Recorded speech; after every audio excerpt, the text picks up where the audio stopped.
18% unemployment and 22.3% underemployment rates are an urgent issue, coupled with a 20% inflation rate. The inflation is caused mainly by increases in food prices. The cost of living in Nigeria is so high that Nigerians devote over half of their income to food alone. About 4 in 10 Nigerians live below the national poverty line. Only 17% hold jobs that pay enough to get out of poverty. Given all these challenges, a school of thought believes economic revitalization should be Tinubu's first focus. So this one we're taking a look at how we can actually set economic agenda at that for the president-elect. And my guest is already here. My guest is a financial expert, Abiodun. It's a pleasure to have you on the show today. Thank you very much. Thank you for having me once again. Let's take a look at the economy generally in the last 1 or 3 years. What's your assessment of Nigerian economy? Yes, President Muhammadu Buhari, GCFR, has tried his best, and the point is that his best is not good enough. So we've witnessed COVID, and we have seen post-COVID recovery, quite a bit commendable, but if you look at the average man on the street, they are not feeling the effect. Palliative interventions don't trickle down to the common man on the street. I know quite well that the government, the outgoing government, has actually put in place so many interventions, so many policies that can actually lift the economy, in terms of when you see a ban on importation of goods to actually assist local production. You also see these money policies that we have also seen to ensure that we have a sound economy. Why, or what would you say is also responsible for why we are not getting a result from all of this? Yes, what I can say without missing what is, we found wrong people in place of leadership. In fact, we are not so lucky to have leaders in politics. That's the truth of the matter. So if we have leaders in politics, they will be able to identify with us what we are feeling. They will be able to, reduce some of their own comfort so that the average man can be comfortable and believe in them. So that's what is responsible. A lot of people call it corruption, but if you look at African history, the word corruption is not actually in our genealogy. The truth is that we have people that are preferring our resources, and they don't know that they shouldn't, really. They have short-term approach to governance. They are not looking at governance with long-term approach. That do I want to come to office for the comfort of my family and friends, or do I want to come to office to come and make name? So we must have leaders who are ready to come and make name, no matter whose us is God. So is that why the closure of border is not actually reflecting on the local production? Yes. Is that why 80% of, according to CBN, 80% of our catch is also in houses of Nigerians? Yes, we that's the sole reason.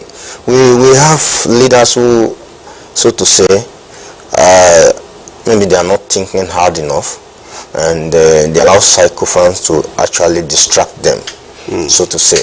So if we are able to have a leader who is so rugged that he tends to draw from his own inner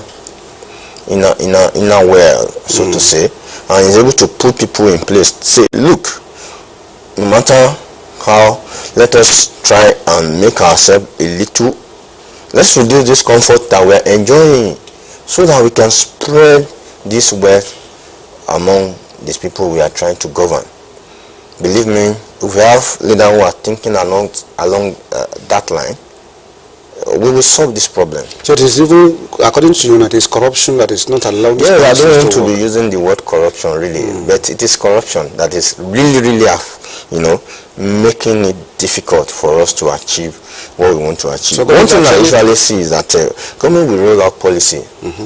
You will see the policy very good on paper. We've been doing this times and over. For the uptime time, we've been rolling out policies, structural adjustment program, very fine theoretically, but we don't still get these programs to 6334 educational system. To mention few, we don't still get this program to still come to affect people. So if we have Ashwaju going by his track record, he was able to put the right people in the right place, that look, continuously educating them, look, this is what I want to achieve. No matter how, they will have a change of mind and help him to make the name that I think is after. Thank you. In the next about 3 months or thereabout, Ashwaju Ahmed Bolatino will be also inaugurated as the president of Nigeria. What will you want him to start doing economically as president of Nigeria? Yes, I've mentioned them. The first thing you start doing is to you'll be able to lead by example. Take for instance, what stop a state governor from riding bicycle to to his place of work? Is it not just to transport yourself? So by the time you as a state governor, you start riding bike. I'm just using it. I'm not saying the president should ride a bike, but if the president can ride a bike, fine. What's up with president from riding a bike? Why do you think they should be riding? I'm talking about leading by example. Okay. Like, I'm living a simple life.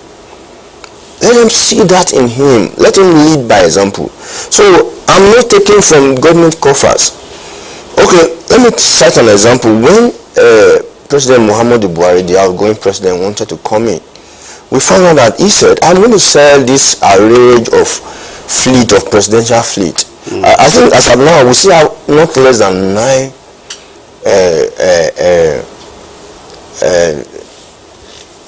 aircraft on the presidential fleet. For what? We don't need it. There are some things we need to start doing so that Nigerians can believe in us as leaders. By the time they start saying that we are not stealing, let's try and be as transparent as possible. Let's publish the accounts of the states. Let the local government publish their accounts. I used to say something. I said we have enough for our need. It's only our greed that we don't have enough for. Thank you. Well, let's take a look at what the incoming president has also outlined to achieve. He's talking about a 25% annual budget for education. He's talking about 10% annual budget for health. He's talking about decentralization of police, introduction of commodity exchange.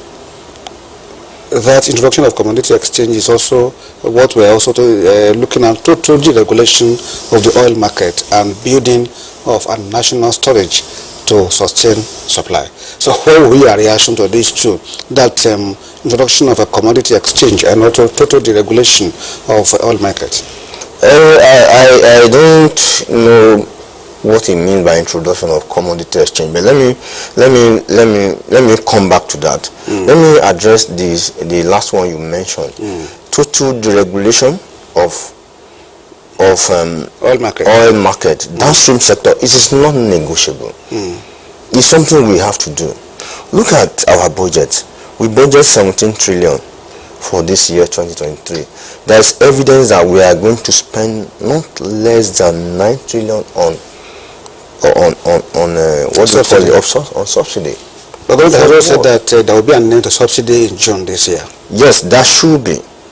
So if when we deregulate totally, we'll be able to encourage local production. Now look at the advantage of local production. For instance, there are over 6,000 products derivable. 6,000 products, domestic products, derivable from crude oil. Can you imagine that? So all this while we have been exporting our jobs. There's also this fear that when that sector is also deregulated. Why subsidy is also removed from that market, there could be rise in the prices of pump price of petrol. Yes, that one is envisaged. Yes, it's like let me use this example to drive home that point. You know, when they brought in GSM, Global System for Communication, the form of it's an improvement over CDMA. We started buying SIM, sorry sir, at 35,000 naira, 40,000 naira. SIM card. Now this SIM card is being sold for free. People are practically being begged to come and buy. So now if we deregulate, initially there is going to be the price we are buying now. I think averagely we are buying between 250 to 300.